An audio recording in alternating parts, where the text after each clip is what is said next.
Assalamualaikum, Anda sedang menonton Sekilas Fakta 14 Oktober 2024 bersama saya, Saif Akmal.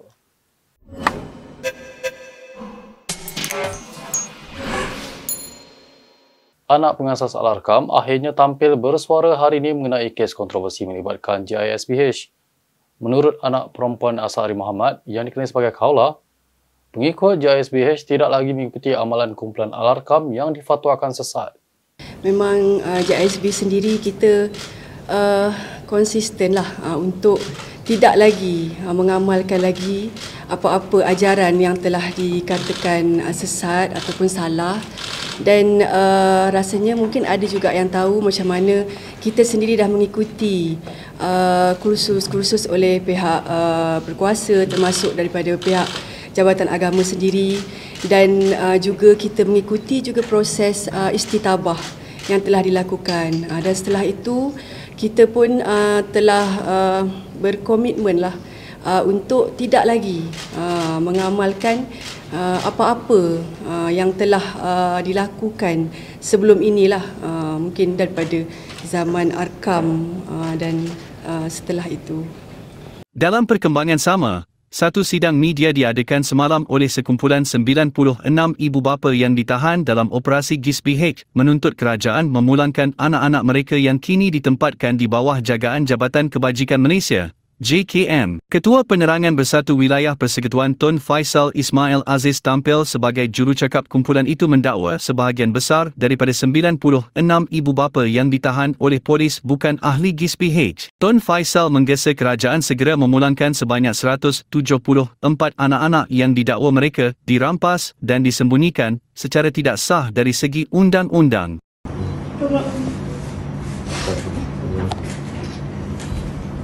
Apa salah anak saya yang setahun tu?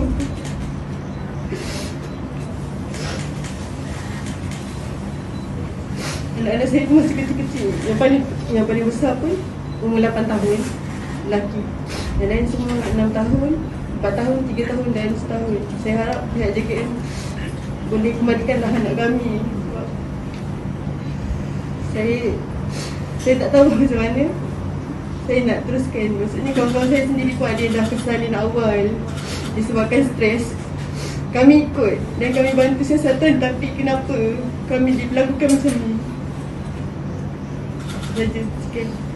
Dr. Mahathir Mohamad mengakui bahawa saman fitnah terhadap Ahmad Zahid Hamidi dilakukan selepas timbalan Perdana Menteri itu memfailkan saman terhadapnya. Dr. Mahathir berkata demikian selepas disoal mengapa dia memfailkan saman fitnah ke atas Zahid. Dr. Mahathir menyaman Zahid berkaitan dakwaan dia memegang kad pengenalan, IC, yang tertera nama Mahathir anak lelaki Iskandar Koch. Terdahulu, Zahid menyaman Dr. Mahathir atas dakwaan bahawa dia cuba melobi Dr. Mahathir pada 2018 untuk menggugurkan tuduhan jenayah terhadapnya. Dr. Mahathir ialah Perdana Menteri ketika itu. Zahid memfailkan saman terhadap Dr. Mahathir pada April 2022. Manakala Dr. Mahathir menyaman timbalan Perdana Menteri itu pada Julai tahun yang sama. Bekas Perdana Menteri itu berkata demikian semasa disoal balas oleh Peguam Ahmad Zahid, Syahrul Fazli Kamarul Zaman ketika perbicaraan di Mahkamah Tinggi Kuala Lumpur hari ini. Dalam pernyataan pembelaan, Zahid menafikan bahawa kenyataan berkaitan IC Dr. Mahathir berniat jahat, memfitnah atau menjejaskan reputasi awam. Berita seterusnya, Ahli Parlimen Pasir Gudang Hassan Abdul Karim menafikan beliau pernah mengeluarkan kenyataan sedia untuk keluar dari Johor dan tinggal di Kelantan. Ia berhubung pendapatnya mengenai isu cuti hujung minggu di Johor ditukar kepada Sabtu dan Ahad. Menurut Hassan, hantaran di media sosial yang menyiarkan gambar beliau adalah palsu dan memfitnah dirinya. Menurut Hassan lagi, sebagai rakyat Johor beliau menghormati titah pemangku Sultan Johor berkenaan cuti itu. Bagaimanapun, katanya, sebagai ahli parlimen beliau mempunyai hak untuk menyatakan pandangan peribadi tanpa berniat mencabar sesiapa. Pada 7 Oktober lalu Tunku Ismail Sultan Ibrahim mengumumkan cuti hujung minggu di negeri tersebut ditukar kepada Sabtu dan Ahad bermula 1 Januari 2025. Susulan titah Tunku Ismail itu, Hassan berkata, beliau tidak bersetuju cuti hujung minggu Johor ditukar kerana ia mempunyai makna dalam konteks sejarah dan budaya di negeri tersebut. Berikutan itu, Tunku Ismail menitahkan mana-mana pihak yang tidak bersetuju cuti hujung minggu di Johor ditukar dipersilakan berpindah ke negeri lain. SPRM mengesahkan 2 lagi tempat penyimpanan wang digeledah sekitar Ibu Negara malam tadi. Ia susulan serbuan ke atas sebuah pangsapuri didakwa dijadikan safe house membabitkan seorang ahli politik. Salah satu daripadanya ada penemuan lebih kurang dalam 200 Sing dolar, RM74,000, Sing dolar, lebih kurang duit kita RM243,000 sekarang ini. Satu. Kemudian di satu tempat pejabat dijumpai wang lebih kurang lebih pada RM78,000. Ya, salah satu daripada itu saya tak nafikan memang ada dikaitkan dengan seorang ahli politik yang ternama, tapi saya tak boleh dedahkan nama ahli politik itu. Ya. Dipanggil tak untuk bagi pernyataan? Ya, dia akan dipanggil pada satu masa yang difikirkan sesuai. Boleh pegang penyiasat saya. Ahad lalu SPRM menyerbu sebuah pangsapuri di Kuala Lumpur yang disyaki digunakan sebagai tempat menyimpan wang rasuah dan menyita mata wang Singapura berjumlah 5 juta RM dan wang itu didakwa ada kaitan konsesi perlombongan pasir. Wang itu dikatakan untuk membiayai kegiatan politik seorang pemimpin pembangkang. Menteri Ekonomi Rafizi Ramli berkata bahawa beliau tidak pasti sama ada Belanjawan 2025 akan memperkenalkan cukai baru. Spekulasi ini timbul memandangkan pentadbiran Anwar Ibrahim berusaha untuk mengurangkan hutang Malaysia sambil meningkatkan perbelanjaan pembangunan.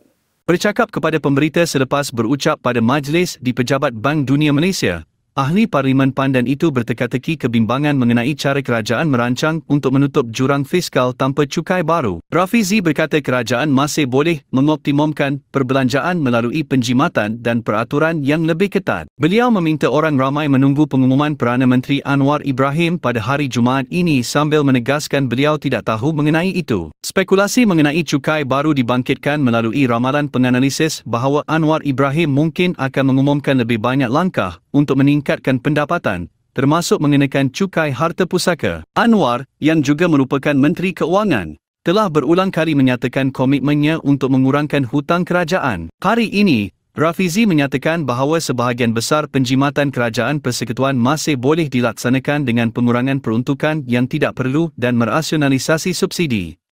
Kita ke perkembangan di Dewan Rakyat. Speaker Dewan Rakyat, Johari Abdul mempertahankan keputusannya untuk membenarkan lebih banyak soalan diajukan pihak kerajaan bagi sesi soal jawab lisan.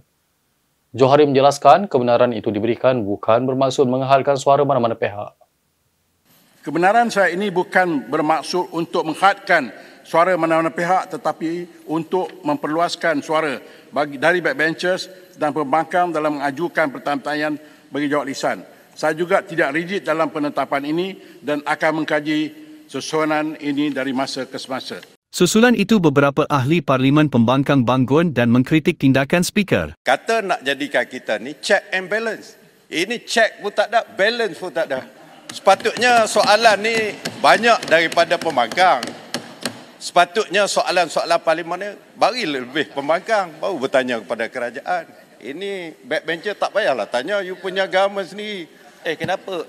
Pokok sayanya, perkara ini sepatutnya, dengan hormatnya Tan Sri Dipertua, sepatutnya dibincangkan dengan kami, bukan diputuskan begitu saja. Ini kepentingan bersama. Ahli Parlimen Arau Syahidan Kasim kemudiannya cuba membawa peraturan mesyuarat 36(6) terhadap Johari berhubung perkara itu. I'm serious, Rao. I'm serious. Saya jawatankuasa reformasi.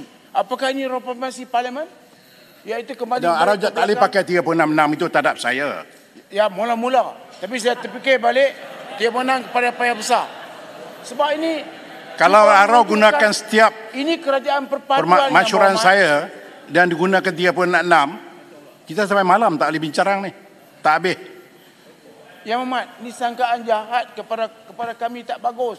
Ini kerajaan perpaduan. Siapa yang sangka jahat? Siapa? Ialah saya cuma mengatakan bahawa terdapat sedikit perubahan. Jangan itu dianggap sebagai sangkaan jahat. Berikut beberapa lagi ringkasan berita untuk hari ini.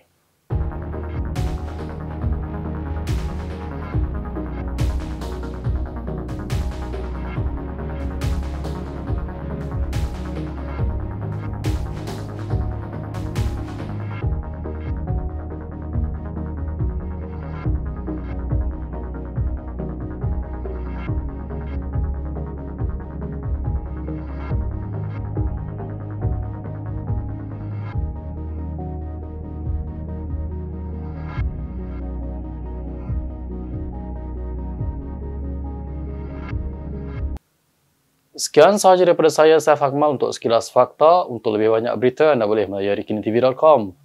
Anda juga boleh mengikuti kami di Instagram, Twitter, YouTube dan Facebook. Salam hormat dan jumpa lagi.